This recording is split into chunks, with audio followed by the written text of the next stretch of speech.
Do you believe in conspiracies? In my video about driving the impossible screw, I asked you guys to tell me what the heck was going on with this thing. And there were a ton of responses, a ton of explanations. It was really cool to see lots of different ideas about why this happened. So in this video, we're going to test some of them, see if we could drive this thing in this stack of OSB after all, and see what really works. So to start, we're just going to replicate what's going on with this thing. I've got a brand new Power Pro 3/8 by 12 structural lag. I've only been able to replicate this with Power Pro 3/8 by 12 structural lag. But with these in particular, this is what happens. Fully charged Forge 8 amp battery on a Gen 4 fuel impact driver. No pilot hole. We'll get into that in a little bit. Let's try again. Ooh.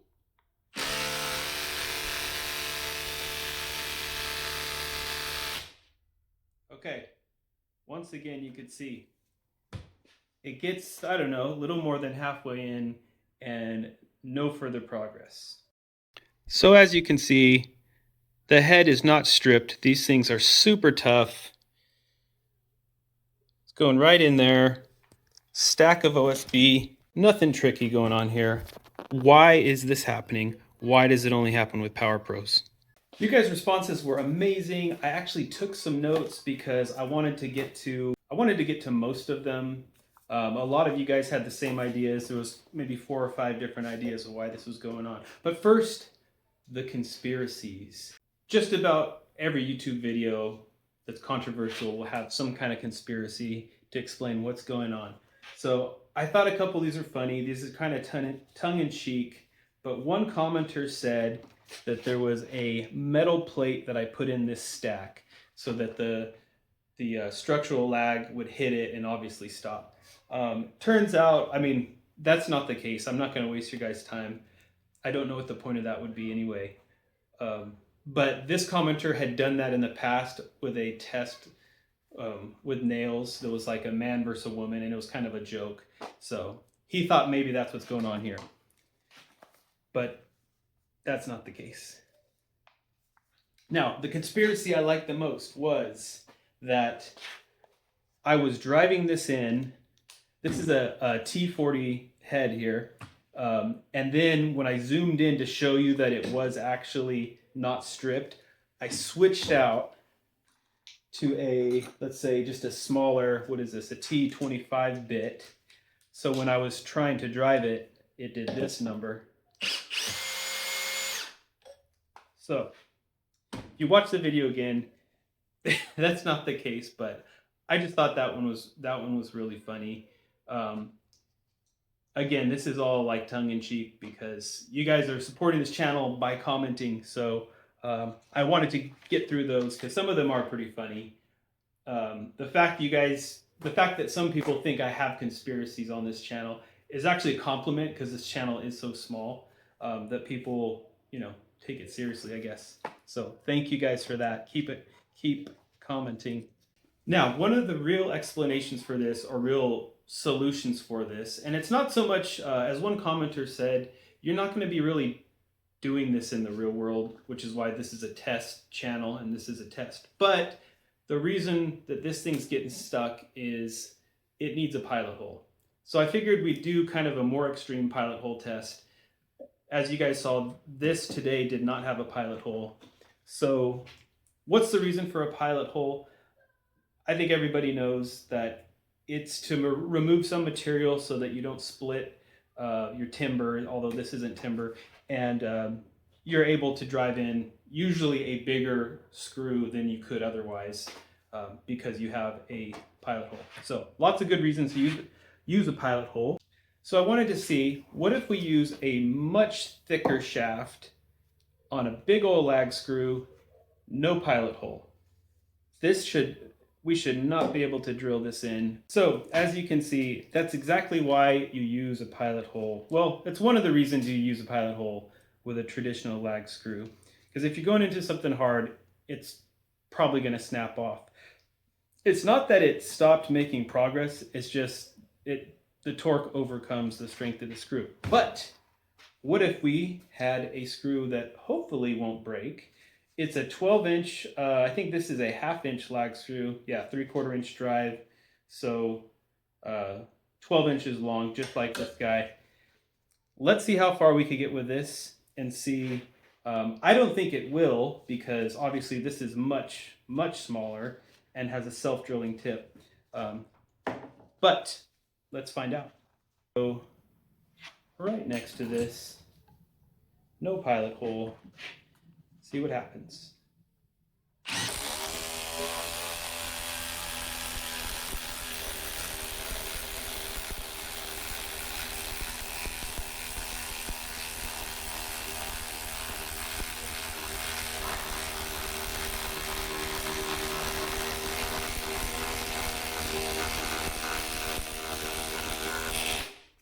All right, we're just going to stop there because clearly this massive lag screw just went in without a pilot hole, much further than this. I think it would have gone all the way, but no need to do that. Without breaking. What does this tell us? I think this shows about as conclusively as possible that it's not the pilot hole or lack thereof that causes this to get stuck. But let's look at another test to see if it has anything to do with the style of the screw. So for this, I've got a GRK timber screw, 3/8. The only difference is this is a 10-inch. I couldn't find any 12 inches, but clearly we've got some room to play with. So if this can drive in to about there, they're even. If this goes in all the way, then that's something really weird, right? Let's go ahead and try it. This should get stuck about right there, because actually the amount of threads that have gone in on this one would be about the same as that. So this should get stuck right there. And let's go.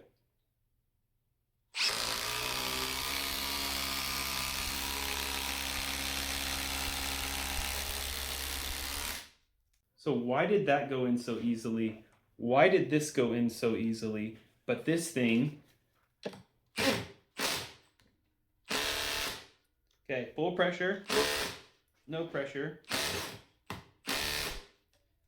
Why does that thing just not go in? Now, I first came across this when using these Power Pros. I love these Power Pros. They never strip. I mean, it's really hard to get these to strip. They're super strong. The threads are crazy. These GRKs, if you're not careful, you'll strip super easy.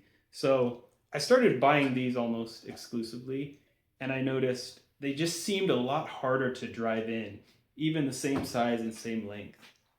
So far we see it's not a lack of power on this that needs a pilot hole. It's not necessarily it's a timber screw, and that's the problem. But let's go ahead and just make a pilot hole and see what happens with this one. Actually, before we do that, let's answer one other question. One other recommendation that came up, actually quite a lot, was to run this in speed 1. And the reason for that was given is a lot of people said speed 1 has more torque. So the problem is this needs more torque. Let's run this in speed 1 as recommended and see if it makes any difference.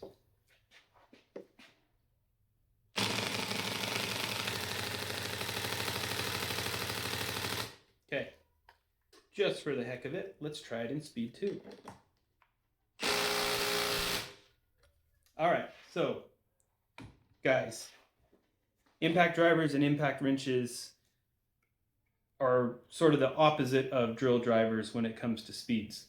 These make all their torque with speed. You're spinning a spring, which basically slams an anvil into this. So the more quickly you can do that, the more torque you can make.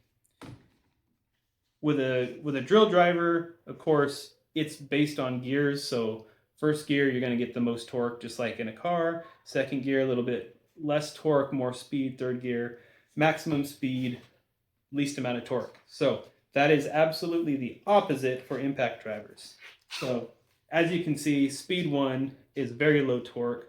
I'll actually put the figures from Milwaukee up on the screen so you can actually see how little torque that these make usually in first speed or speed 1.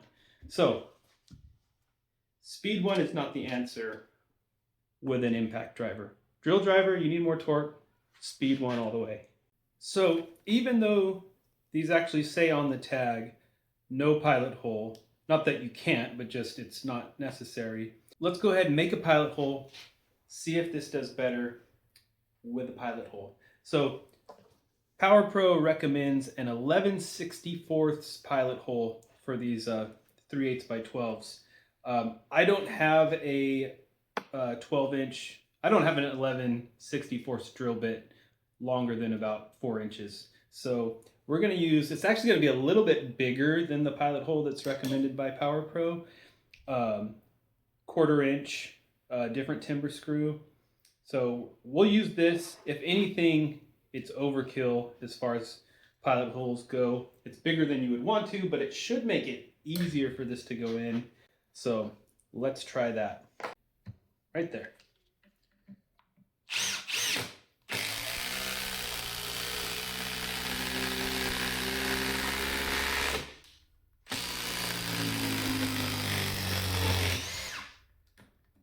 It says on the tag, no pilot hole.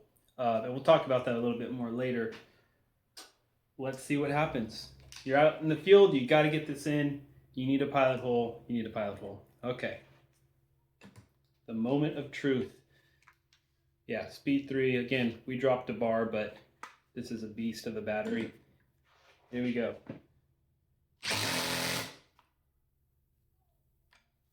I was not in speed 3. Okay, now we're at speed 3. Let's just pull it up. All the way. All right, here we go again.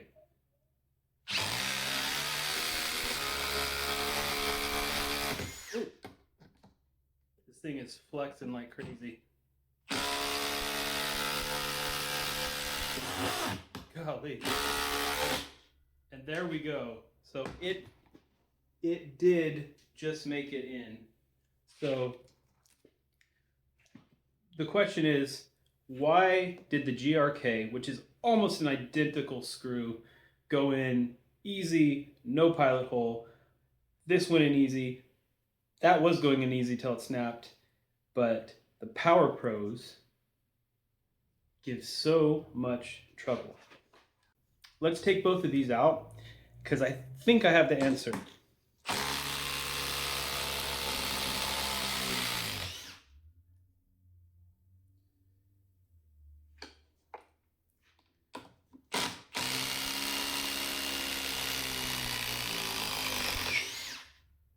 Okay, finally. Hopefully you can see the difference in the thread pitch and the thread shape here. So on the GRK there on the left, the threads are pretty flat. They don't really have a curl to them. If you look at the PowerPros, they have this 3D shape, and I don't know if it's showing on camera, but the thread angle, how steep these kind of are pitched over, is a lot more on the GRKs, or excuse me, on the PowerPros on the right. So these are going to take a lot more force to get those aggressive threads, biting in and drilled through. That's really the only difference in these. Maybe the coating, you can see that obviously, but really it's the threads. These kind of curl over and have that 3D shape, whereas the GRKs are kind of normal. And again, you can see, especially if I could get these right next to each other, just how much pitched over the PowerPros are. So basically the whole point of this is, this makes it a lot harder to get the PowerPro to bite in and just screw into harder wood, which You know, a stack of OSB technically is going to act like hardwood, harder wood than just some, you know, Doug fir or pine or normal timber. So in my opinion, you guys again let me know what you think. In my opinion, the threads are making a huge difference here. Just to really drive home the point, you can see here again, GRK on the left, Power Pro on the right. The shape of the Power Pro threads, it kind of curves down and then up, and it's pitched over a lot more aggressively. So I think the Power Pro is the better screw. And if you're not going into hardwood, then it shouldn't be a problem. Again, I mentioned this earlier, but these Power Pros, I have rarely ever stripped one out. I'll snap a screw before it'll strip out. The GRKs, again, you cam out on these and yeah, you're going to strip it just in a couple times. So I'm a fan of the Power Pros. So to wrap things up, technically this went in with a pilot hole. This one didn't need a pilot hole. So shouldn't you just use a pilot hole whenever you use, you know, a timber screw? And I'm going to say no, absolutely not. The reason for that is we all know with a lag screw, especially these bigger ones, you know, doing fastening timber, decks, ledger boards, all that kind of stuff, you're going to need a pilot hole. You know, these timber screws, the whole point of these was to prevent or to skip the step of making a pilot hole. So if you have a self-drilling tip, and the fact that these don't come in a lot larger sizes than 3/8, you don't have to drill and then drive. You just do it in one step. Someone mentioned in the comments, time is money. Do you want to do twice as much work for every single screw you're putting in, or do you just want to do it all in one step? So if you're using these and you're making pilot holes, you're really wasting time and money because, as you guys know, these are expensive. Where I live, these are about $5 or $6 a pop. These are less than half that for a much bigger lag screw. Don't drill pilot holes with these. Not because it's a bad idea, but if you value your time and money, especially the money with how much these cost, just use a lag screw instead.